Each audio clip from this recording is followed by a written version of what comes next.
Purchasing using e-finance. So this is the main dashboard of eFinance. So when you have something that needs to be purchased, you'll go into the dashboard, you'll go to purchasing, and then you'll click requisitions. If it's, let's say it's May and you want to order something for next year, you can click next year's requisitions and enter them there, but that's not open year round, so don't click that unless you get approval from Lisa Ball. So you'll click requisitions, sometimes you have to click it more than once, and it'll bring this up. You can search for requisition by clicking this and typing in the requisition number, which is found on the pink or gold copy. But if you want to create a new requisition, you click this little plus. When you click the plus, it'll bring up the new requisition. Your requisition number will be right here. First thing I do when I start a new rec is I write down the requisition number at the top of the form of what I'm paying for, so that you can always reference it back if you need to, which you will do often. So I wrote the requisition number in the top right corner. The approval group is 81 for Sam Verano.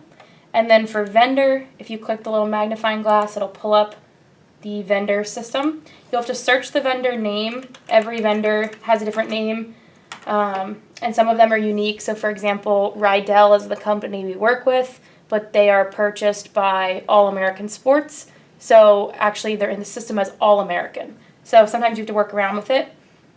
I typed in Impact because I know it's the name of the company, and you have to put an asterisk. Once you click enter, it'll show up Impact Applications. If there was a lot of different vendors with the name Impact, they would all show up here, so make sure you select the right one. I would double click that, and it'll add it to this section. You'll click Tab, and it'll tab it over. You want to click Add Attachment. Buyer is going to be the initials, so DS/ your initials, but mine are SN. And then for ship to, this is where you select either 822 or 823. Since this is an invoice and something that we are just paying, it's going to go in as an 823, which is an issue check for SAHS Athletic Department. This is what lets them know that athletics is paying this out of their budget. For the description, I'm going to say impact testing. And I'm going to write impact testing 2024 subscription. So I know it's for that full school year. The quantity is just going to be 1. And the unit price is just going to be the total that we're paying, so $1,025. And then you just tab over. When you get to the budget unit section, you'll need to enter where in the budget that this financing is going from. I'm trying to think of what the number is for this one. I need to look at the sheet. So most of the time, I'll give the budget number, or Shannon will just know the budget number. This is our budget and the budget numbering system. So the way it works is I know that this is impact testing, and I know we have it budgeted.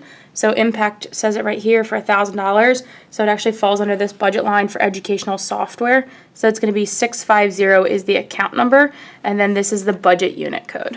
Okay, so it's 13250 and the budget unit was 650. Oh. There we go. So it pops up HS Athletics Educational Software Licensing. So you tab it straight across so that you make sure the amount shows up. You click enter. If you had multiple items that you needed to purchase, you could put them on a separate line item. And then I would just click save because it's the only thing. Sometimes you have to click the back arrow.